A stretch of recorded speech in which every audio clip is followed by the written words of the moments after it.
Top science के प्रश्न हम इस वीडियो में देखेंगे। ऐसे प्रश्न जो कि व्यापम परीक्षा में बार बार रिपीट होते हैं।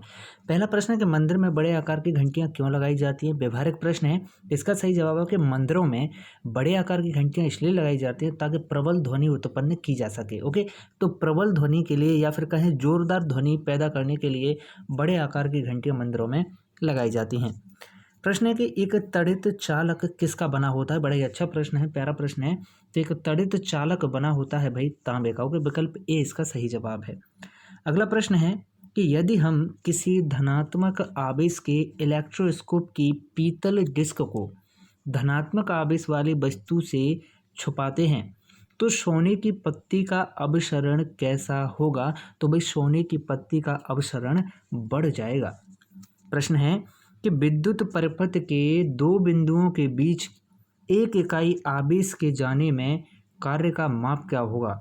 तो दो बिंदुओं के बीच एक इकाई आवेश के जाने में कार्य का जो माप होगा वह विभवांतर होगा। प्रश्न है कि आमतौर पर एक नई लगाई गई पौध वृद्धि तथा परिपक्वता से पेड़ में परिवर्तन होने में कितना समय लगता है। तो यह समय 15 वर्ष लगता है। प्रश्न है कि प्राकृतिक गैस का मुख्य अपघटक क्या है। तो प्राकृतिक गैस का मुख्य अपघटक है ब्यूटेन। प्रश्न है कि निम्नलिखित में से कौन सा ईंधन सबसे ऊष्मीय मान रखता है। तो सबसे अधिक ऊष्मीय मान रखने वाला ईंधन है हाइड्रोजन।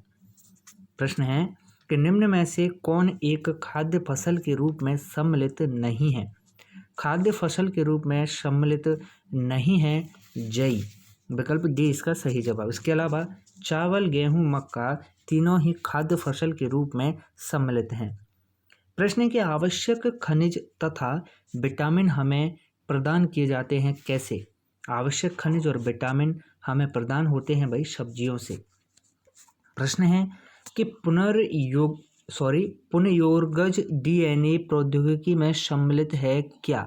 तो पुनर्योरगज डीएनए प्रौद्योगिकी में सम्मिलित है वर्णात्मक प्रजनन। ओके, वर्णात्मक प्रजनन जो है सम्मिलित है।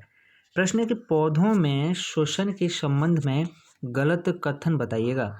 तो श्वसन के संबंध में गलत कथन है भाई कि केवल प्रकाश की उपस्थिति में ही श्वसन होता है। ये कथन गलत है, बल्कि पत्तियों में रंध्र की मदद से कार्बन डाइऑक्साइड निष्कासित और ऑक्सीजन ग्रहण की जाती है श्वसन में, और यह दिन और रात होते हैं।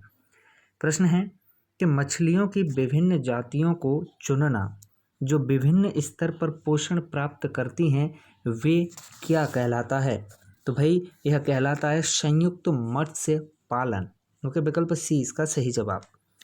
प्रश्न है कि निम्नलिखित में से कौन सी ग्रीन हाउस गैस नहीं है। बहुत ही प्यारा प्रश्न है। तो कार्बन डाइऑक्साइड, मीथेन और जलवाष्प, इनमें से भाई कोई भी जो है ग्रीन हाउस गैस नहीं है।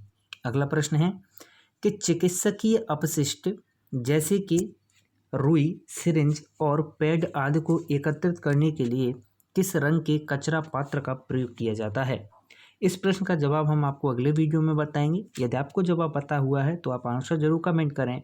आप बने रहें इसी तरह के टॉप प्रश्नों की सीरीज में, और इसी तरह के आपको अति संभावित टॉप विज्ञान विषय के प्रश्न उपलब्ध कराए जाते रहेंगे।